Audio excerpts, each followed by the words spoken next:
Example 21। Example 21 में क्या है, एक आयु दिया है ए इक्वल -2, 4 और 5। दूसरा आयु है, दूसरा मैट्रिक्स है बी इक्वल, उसमें 1, 3 -6।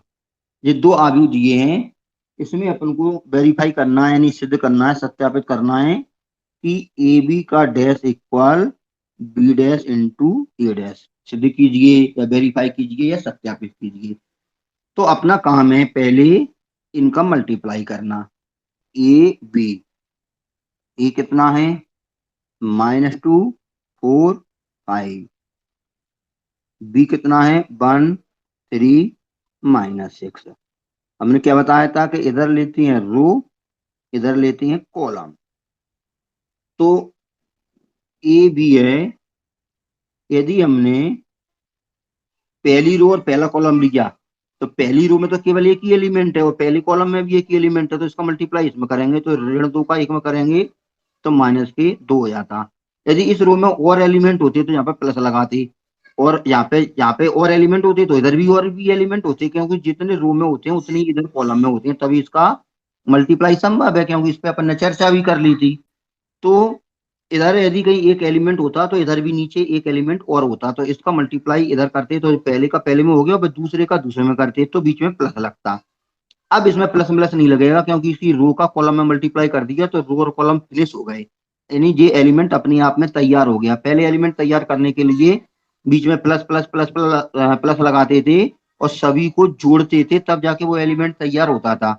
लेकिन इसमें एलिमेंट तैयार हो चुका, आप कंफ्यूज ना हो कि इसमें प्लस प्लस तो लगाए नहीं है। अब पहले का पहले में हो गया, अब इसी पहली वाली रो का दूसरे कॉलम में करेंगे तो 1, 2, तो 1, 2 वाला यानी ये अगला एलिमेंट होगा 2, 3 6, तो ये ऋण 6।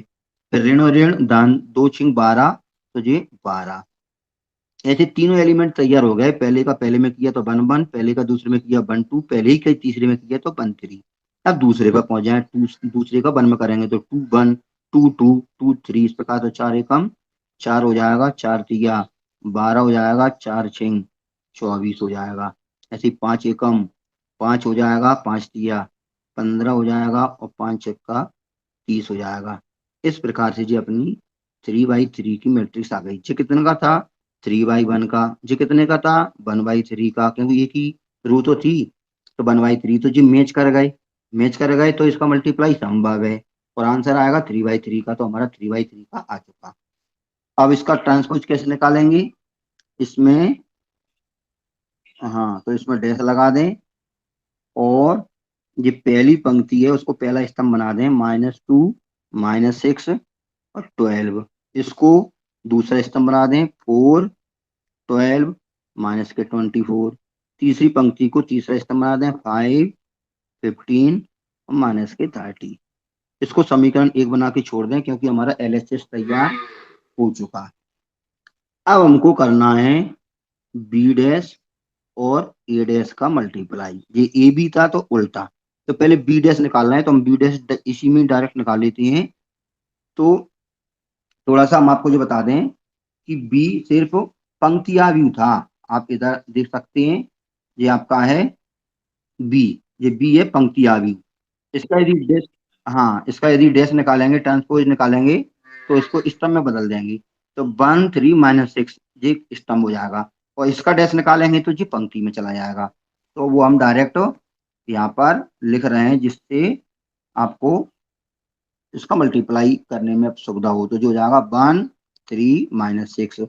ये बी का डैश डायरेक्ट कर दिया, बी उसमें पंक्ति था इसमें स्तंभ बना दिया, और ए डैश उसमें स्तंभाव्यू था इसमें पंक्ति में बदल जाएगा, -2 4 और 5। अब इसका मल्टीप्लाई करना है बी डैश ए डैश, तो वही तरीका है, इसका रो में करते हैं इसका कॉलम में करते हैं।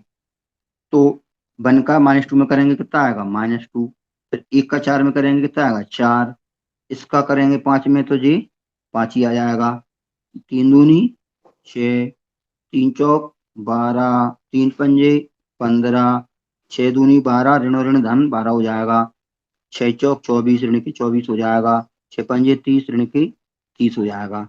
तो ये समीकरण 2 ही आ गया सीधा। अब समीकरण एक और दो, आप ऊपर जो दोनों दिख रहे होंगे स्क्रीन में, ये दोनों सेम है। इसमें तो अपन को ए बी का मल्टीप्लाई करके उसका ट्रांसपोज निकालना पड़ा था, इसमें तो ट्रांसपोज निकालने की जरूरत ही नहीं है, सीधा मल्टीप्लाई ही करना पड़ा। तो ये दोनों बराबर आ गए, यानी कौन कौन सी चीज बराबर आई है? समीकरण 1/2 से, जहाँ पे लिख दें समीकरण 1/2 से स्पष्ट है कि, समीकरण 1/2 से स्पष्ट क्या हो गया कि जो ए बी का प्रोडक्ट का ट्रांसपोज निकाला था वो बी डैश और ए डैश के इक्वल है। ये इस प्रकार से ये आंसर आप किसी भी आयु के लिए कर सकते हैं, चाहे वो 3/3 का हो, चाहे 1/2 का, मतलब तरीका हमने आपको बता दिया कि मल्टीप्लाई करके ट्रांसपोज निकालना है और इधर ट्रांसपोज करके फिर मल्टीप्लाई करना है। बड़ा सिंपल है, लिख देते हैं सममित, सिमेट्रिक और विषम सममित,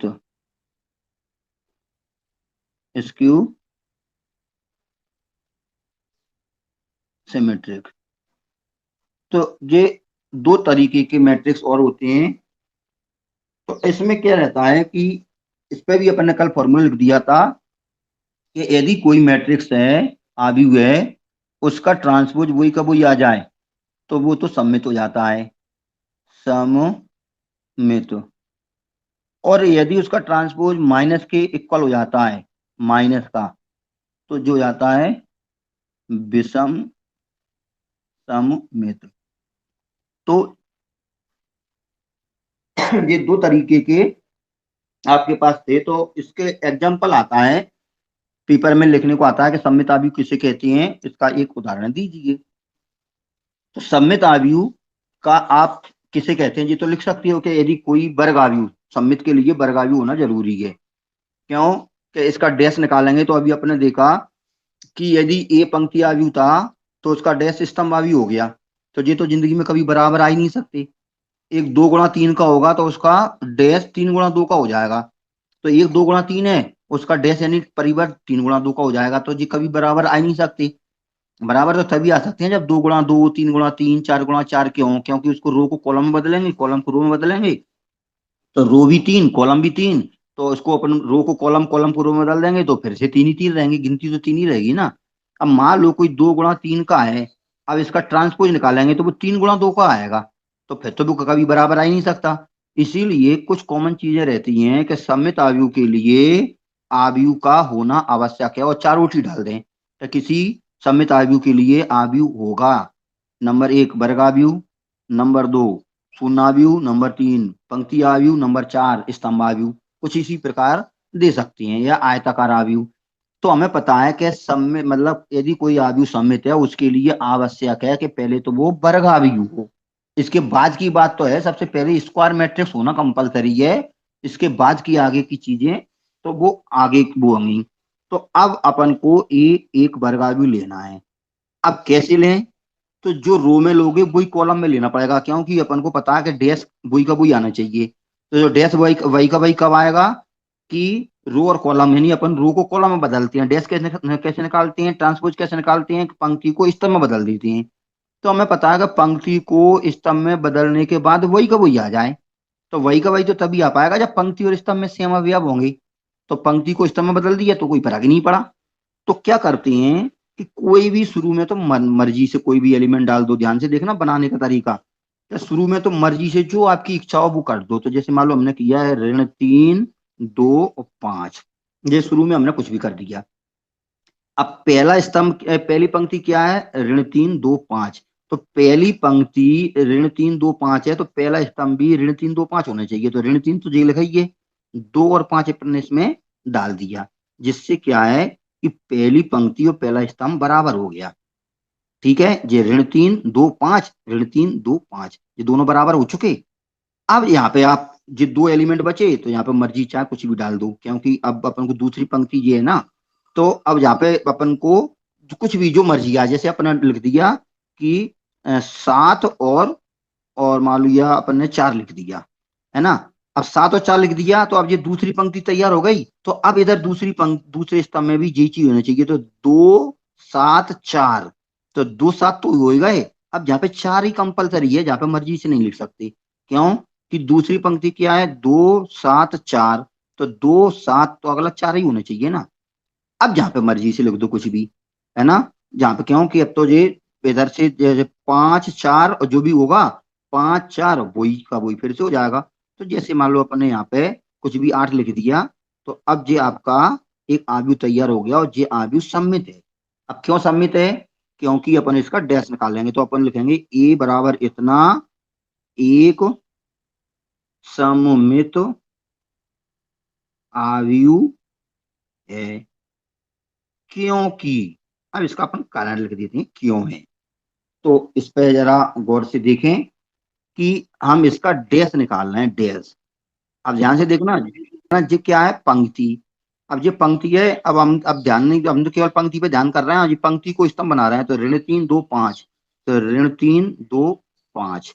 अब ये पंक्ति को हमने स्तंभ में बना दिया, ये पंक्ति थी उसको स्तंभ में लिख दिया।